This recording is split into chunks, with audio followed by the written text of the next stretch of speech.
올여름 지구가 정말 멸망각을 재고 있는 느낌이었습니다. 미칠 듯한 폭염, 때 아닌 장대비, 그리고 추석인데 왜 아직 한여름이죠? 겨울도 이상하긴 마찬가지. 지구에게 좀 죄책감이 들어서 이제라도 환경 공부를 해보려는데 이런 기사를 봤습니다. 천연가스가 친환경이 아니라는데요? 친환경도 아닌데 친환경인 척을 하고 있다는 거죠. 오늘 교양만두는 천연가스에 관한 이야기입니다. 문명이 붕괴하고 미친놈들만 떼거지로 남은 세상을 그린 영화 매드맥스에선 이걸 가진 자가 인류를 지배합니다. 물, 그리고 석유. 현실 세계에서도 석유를 가진 자가 머니를 지배해왔죠.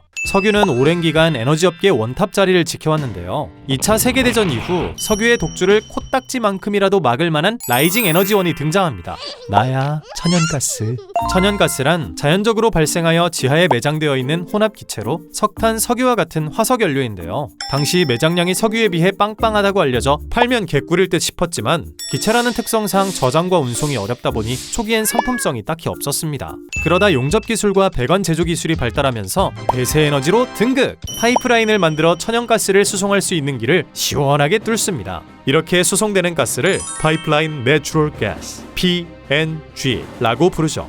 땅 파면 자원 나오는 자원 다이소. 소련은 즉시 파이프라인을 설치해 1946년 폴란드를 시작으로 오스트리아, 이탈리아, 프랑스 등의 천연가스를 본격적으로 수출을 위한 협상을 체결했습니다. 지리상 근접한 나라끼린 파이프로드를 형성해 천연가스를 주고받았는데 육로가 막힌 나라들은 소외됩니다. 하지만 우리 고객님들 소외되시면 안 되니까 자본주의가 문제 해결 완료. 천연가스를 섭씨 영하 163도로 냉각시켜 액체로 만들어 기존 기체 상태 대비 부피를 600분의 1로 줄이는 천연가스 액화 기술을 개발. 액화된 천연가스를 가스 운반선에 실어 전 세계 곳곳 고객님들께 선박 배송했죠. 이걸 우린 Liquefied Natural Gas LNG라고 부릅니다. 한국에 들어오는 게 주로 이거고요. 지금은 기술 발전으로 석유 공급이 꽤 안정화됐다지만 옛날에 석유는 오일 쇼크 일어나고 곧 고갈된다 하고 맨날 첫날 난리였습니다. 게다가 석유 석탄은 시커멓고 매연 가득한 빌런 느낌이잖아요. 반면 천연가스는 천연이라는 단어 때문인지 거무죽죽한 연기 따윈 뿜지 않을 것 같은 청정, 청순, 맑고 깨끗한 이미지죠. 실제로 천연가스는 지구온난화의 주범인 이산화탄소의 배출량이 석유보다는 20%, 석탄보다는 40%가량 적다고 합니다. 석유 이놈은 맨날 이슈 터지는데 천연가스는 양도 많고 청정하기까지? 완전 사기캐네? 이런 분위기를 타고 전 세계는 천연가스 에너지 사용 비중을 늘려갔고요. 우리나라도 1987년부터 수도권에 천연가스를 본격적으로 공급, 냉난방, 전기, 가스렌지, 산업용 연료 등에 투입됐죠.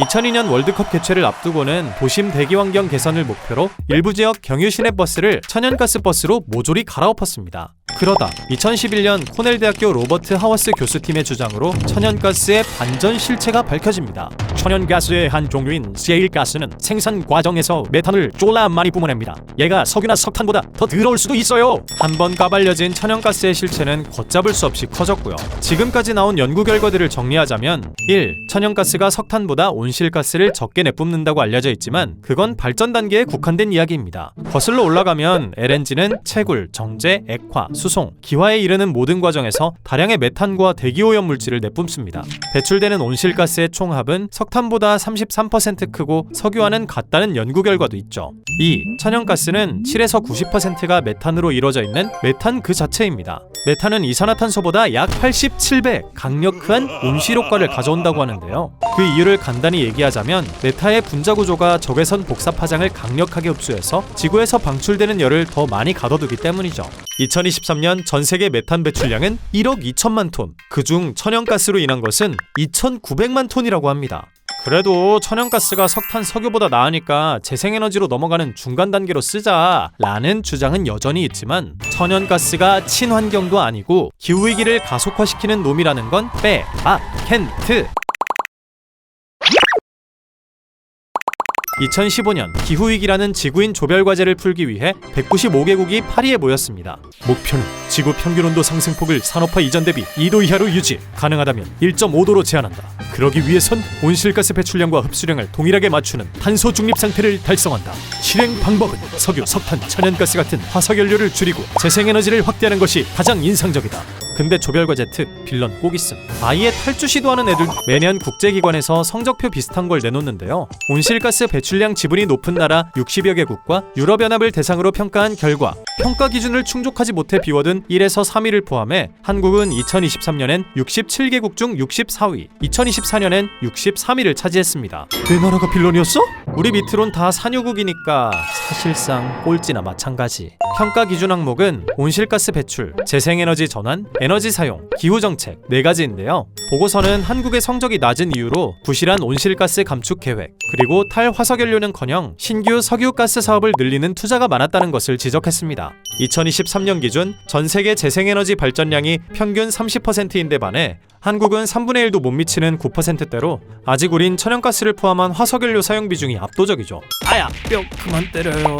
근데 한국은 땅덩어리도 좁고 날씨도 오락가락해서 재생에너지 돌리기 불리하다는 말이 있잖아요. 그래서 찾아봤는데 국내 기관들이 내놓은 데이터를 분석한 결과 지리적 여건만 봤을 때 국내 재생에너지 잠재량은 연간 최소 666TWh라고 합니다. 2022년 기준 연간 전력 사용량이 56.338TWh니까 다 쓰고 남는 전력은 팔아먹어도 될 양이죠. 특히 우리나라는 태양광과 풍력 발전에 강점이 있는데요. 일사량의 경우 재생에너지 강국 독일과 비교했을 때도 결코 뒤처지지 않고요. 발전 부지가 부족하다면 꼭 평지가 아닌 건물 옥상, 벽면 등의 공간 활용도 가능하다고 합니다. 또한 우리나라는 삼면이 바다인데다 서해와 남해에 얕고 평탄한 대륙붕이 존재해 해상 풍력에 적합한 환경을 갖고 있습니다. 해상 풍력 발전에 필요한 최소 적정 풍속은 7m/s인데요. 한국 연근의 해발 120m 상공에선 대부분 초속 7m/s를 넘는다고 하죠. 또 한국은 세계적인 조선업 강국으로 해상 풍력에 필요한 터빈 제작, 해양 구조물 건설, 설치 기술에서 경쟁력을 충분히 보유하고 있다고 합니다.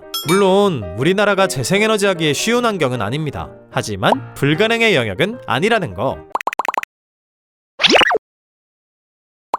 마지막으로 그린피스가 이 말 꼭 전해달라는데요.